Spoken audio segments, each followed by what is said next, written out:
Bon, on va revenir sur ce match Bayern-Paris Saint-Germain. Sachez que c'est une vidéo, d'accord? Donc, dès que c'est terminé, c'est terminé. On n'en parle plus. Ce soir, on a vécu quelque chose qui était attendu. On savait que contre le Bayern Munich, le Paris Saint-Germain qui fait des résultats poussifs contre Girone ou contre le PSV, l'Atlético, tous les clubs, l'Arsenal, tous, sans exception, tu pensais vraiment qu'on allait gagner. On est, comme je le dis souvent, la risée de l'Europe, la risée du monde, la risée de la France. Mais j'avais envie de le prendre à la légère. Je voulais commencer par la composition de l'équipe. Commençons par ça. Euh, Parce que pour moi, on n'a pas eu 11 joueurs de foot. On a eu 11 mecs bien chill. Bien, tu sais, sur leurs appuis, bien dans leur mood. Non, ils étaient chill. D'ailleurs, on a même une photo de la composition de l'équipe. Je me suis un peu, j'ai un peu travaillé quoi en amont. Voilà la composition de l'équipe. On était, alors, ce n'était pas véritablement un 4-3-3, c'était plus un 4-4-2 en losange. Mais comme vous le voyez, que des mecs extrêmement chill. On ne peut rien dire dessus, ils étaient chill. Et ça s'est senti. Ça s'est senti. Évidemment, on a eu des choses qui ont fini par changer au fur et à mesure du match, fort heureusement. Mais on n'a pas eu 11 joueurs de foot. On a eu vraiment des gars tranquilles, vraiment posés, il n'y a pas de souci. Évidemment qu'il y a beaucoup de débats à avoir sur ce match-là, Savonov, pas Savonov, euh, un neuf, pas de neuf, Ruiz titulaire, pas titulaire. On va évoquer tout ça. On peut d'ailleurs commencer par bah, du coup celui qui est tout en bas, Safonov. Vous le voyez, vous le reconnaissez au cage, qui a été préféré à Donnarumma. Alors, j'ai compté, Safonov, il a, si je ne dis pas de bêtises, ses 5-6 premiers ballons au pied, il les a tous perdus. Tous, sans exception. Sans exception. Évidemment que sur le but, alors certaines personnes pourraient dire qu'il y a faute, qu'il a été gêné, etc. Libre à vous de le penser. Moi, je regarde le résultat. Je regarde cet arbitrage. Alors, il ne faut pas que taper sur l'arbitrage, évidemment, mais l'arbitrage catastrophique qui nous prive d'un joueur alors qu'il n'y avait pas du tout carton jaune. Parce que si tu mets carton jaune là-dessus, tu mets quoi à Leimer en première période? Il y a un arbitrage à géométrie variable, mais il faut parler un petit peu. Excusez-moi, j'ai mal cadré. Hop là, voilà. Il faut un petit peu parler du coup du match de Safonov. Ce but qu'il se prend. Encore sur corner, sur coup de pied arrêté. Voilà, c'est habituel maintenant du côté du Paris Saint-Germain depuis maintenant une saison et demie, bah, depuis l'arrivée de Luis Enrique, hein. Et en vrai, moi, Safonov, je trouve qu'il a fait un bon match. C'est ça qui est fou. C'est qu'il fait cette sortie hasardeuse, bloquée, gênée, tout ce que tu veux. Il y a but à la fin. Il a été validé, encore une fois, par un arbitrage douteux, mais on n'est pas là pour juger de l'arbitrage. On est là pour regarder les faits. Il y a eu but, point. Il a été validé, point. Safonov, en vrai, il a été décisif. On pourra dire ce qu'on voudra. Il a arrêté plusieurs fois des frappes. Alors, la plupart du temps, c'était sur lui, mais par exemple, quand il dévie la balle sur le poteau, il faut le faire, hein, sachant qu'il est pas limité en 1 contre 1, mais il est en face à face avec, je crois que c'est Marquinhos qui est légèrement sur sa droite. Il faut le faire. Il l'a sorti, bravo à lui. Et en vrai, je n'ai pas forcément envie de fustiger Savonov parce que, en vrai, ce n'est pas le pire. Le pire, ou les pires, ce sont eux qui sont en attaque. On avait, évidemment, on va parler de Ruiz, évidemment, Barcola et Dembélé. Il faut parler de ces deux joueurs-là. D'accord? Tu vas me dire, oui, le premier fautif, c'est Luis Enrique. Ils n'ont jamais joué dans cette composition-là. Ils le font contre le Bayern. Quoi, on est Laurent Blanc en 2017 contre Manchester City? On n'en sait rien, hein, on ne sait pas. Mais on peut, justement, oui, se poser des questions sur pourquoi avoir fait ça. Sauf que Barcola, tu le mets en attaque de cette manière-là, ou sur le côté gauche, sachant qu'il a véritablement été sur le côté gauche et Dembélé véritablement sur le côté droit. Hein. Il n'y avait pas de joueur au milieu, c'est là où il y a un problème. Parce que j'ai vu un tweet intéressant, c'est que il y a 2 ans, on jouait avec un 9. La saison dernière, on jouait aussi avec un 9, mais qui n'en était pas vraiment un, hein, puisque c'était Mbappé. Là, cette année, on a essayé de jouer avec un faux 9. Et aujourd'hui, on joue sans 9. Il n'y en a plus. C'est-à-dire qu'on s'est dit, oh, tu sais quoi, les ailiers, on va les mettre sur les ailes. Mais au milieu, t'inquiète. Non, on verra. On verra qui fait le pressing. Parce qu'à un moment donné, en pointe, on a vu Nuno Mendes. C'est un latéral gauche. On a vu Hakimi. C'est un latéral droit. On a vu Neves au début du match. C'est un milieu défensif. On a vu Ruiz. Et c'était la seule fois où on a vu Ruiz. Et c'est important de le souligner, d'ailleurs. Ça ne va pas. Il y a un énorme problème. Moi, en fait, le truc, c'est que quand je regarde le match, je suis énervé. Mais, in fine, quand je vois le score, je me dis, mais en vrai, ouais, ok, d'accord, bon, bah, c'est comme ça. Je sais même plus que j'en ai marre, c'est que frérot, c'est ridicule. Mais c'est ça toutes les saisons, mais c'est pas grave, on le prend avec le sourire. Vaut mieux le prendre avec le sourire que pas le prendre du tout, hein, bien sûr. Mais donc, il faut revenir sur Barcola et Dembélé. Je vous avais déjà fait la remarque lorsque on avait joué contre l'Atlético, tout ça. J'avais dit Dembélé arrêtez, voilà, tout ça. Ou alors c'était le match d'avant, je sais plus. Mais il faut arrêter. Il faut arrêter avec Dembélé, faut arrêter avec Barcola. Barcola, très bon joueur de Ligue 1, il n'y a pas de souci, c'est pas un joueur européen.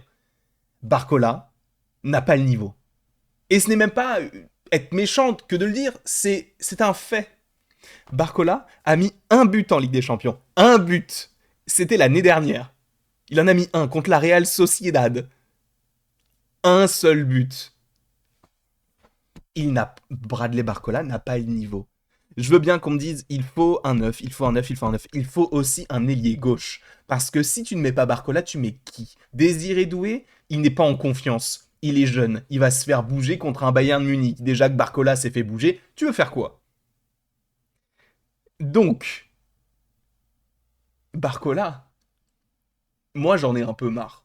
Parce que, oui, meilleur buteur de Ligue 1, il y a des gens qui vont sortir les stats et tout, mais les stats ça ne veut rien dire en vrai. Si tu regardes vraiment les matchs, ça ne veut rien dire. Regardez les gens qui bandent sur Mbappé. Vous avez vu les matchs du Real Madrid? Je l'ai vu le dernier match du Real Madrid. Il puait sa mère.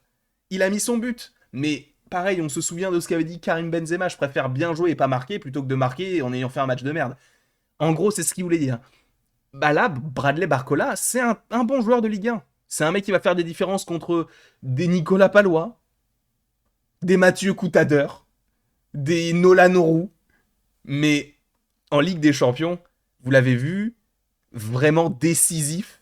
Mais non, il n'a aucun match référence à part son but contre la Real Sociedad. Et encore une fois, c'est un problème parce que Bradley Barcola, encore une fois, actuellement, il l'aura peut-être un jour, hein, mais actuellement, il n'a pas le niveau. Sauf que, encore une fois, tu veux mettre qui? Il y a personne. Faut parler de Dembélé. Dembélé, il a une immunité, encore une fois, je comprends pas. Faut arrêter de dire non, mais il a été mis dans les mauvaises conditions. Eh frérot, ça fait depuis quand même pas mal de matchs hein, qu'il est mis dans les mauvaises conditions et dispositions. C'est compliqué là pour lui. Et surtout, j'ai vu. Alors ça m'a fait rire, mais ça m'a fait de la peine. En vrai, j'ai beau ne pas aimer le joueur, ça m'a fait de la peine. Toute la semaine. Mais je vous jure que toute la semaine. Enfin, toute la semaine. Ou en tout cas depuis vendredi. Donc depuis qu'on a eu le match Paris Saint-Germain-Lens, au moment où Kolo Muani, il est rentré, il a été décisif. Tout le monde a dit sur les réseaux, j'ai vu plein de gens dire ok là, c'est le match de Kolo Muani. Ok là, Kolo Muani, c'est le Bayern. Il a déjà joué contre le Bayern, il a joué en Allemagne, il a fait ci, il a fait ça. Il n'a même pas joué une seconde. Pas une. Vous vous rendez compte? Est-ce que vous vous rendez compte que Luis Enrique, il a préféré jouer sans... C'est même pas un faux neuf. Il n'y avait pas de neuf. Alors qu'il y a Kolo Muani qui aurait pu être une mini-présence, bien que nulle, mais une présence quand même. Il a préféré se dire, non, tu sais quoi, Ruiz, le mec l'a éclaté au sol, là. Lui, on va le faire jouer un peu neuf. Et des fois, ce sera Nuno Mendes. Et des fois, ce sera Hakimi. Tu peux pas faire ça. Tu ne peux pas. T'es en Ligue des Champions contre le Bayern Munich à l'extérieur. Qu'est-ce que tu veux faire? Mais un attaquant. On ne peut pas mettre Gonzalo Ramos, il revient de blessure. Faut lui laisser le temps. Évidemment, il n'aurait rien fait dans ce match-là. C'est logique. Évidemment. Mais Kolo Muani, frérot. Je suis pas là pour le défendre. Mais pour une fois qu'il est décisif, tu te dis, ok, là, c'est bien, il a réussi à combiner, c'est cool. Peut-être que ça va le mettre en compte. Il n'a pas joué une seconde.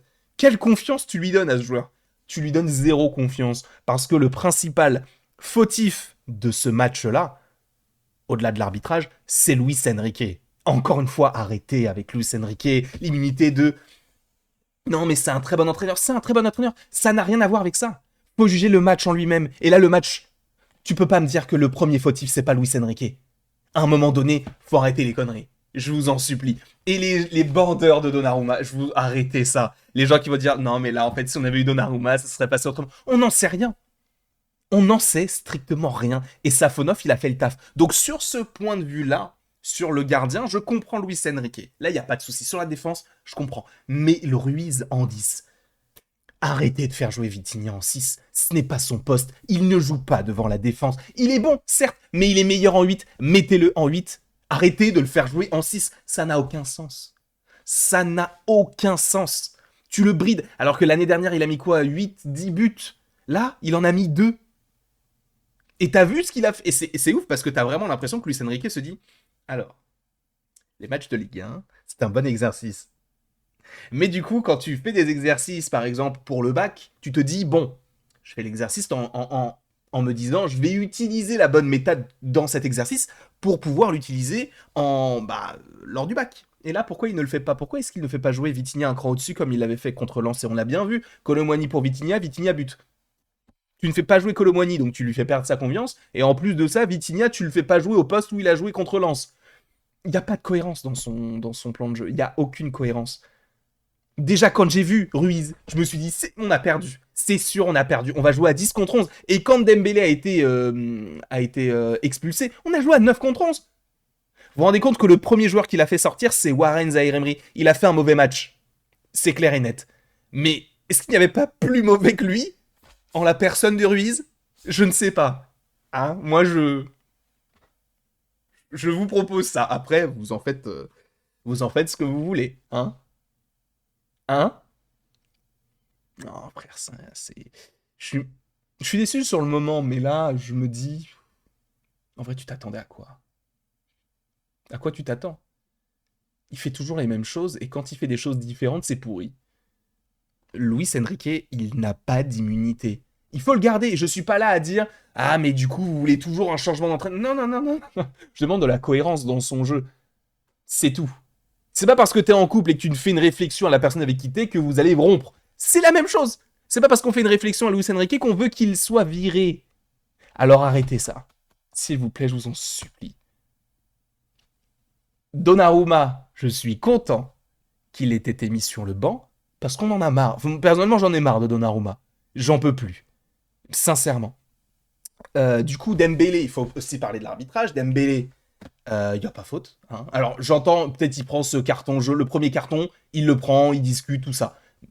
Ok, j'ai pas vu l'impression qu'il était particulièrement véhément, mais il a dû dire des mots qui n'ont pas plu à l'arbitre. Carton jaune, ok. Tu parles pas à l'arbitre, t'es pas capitaine, tu parles pas. Carton jaune, logique. Mais sur le deuxième, ça n'a aucun sens. Il a pris un carton jaune, il a même pas touché le joueur.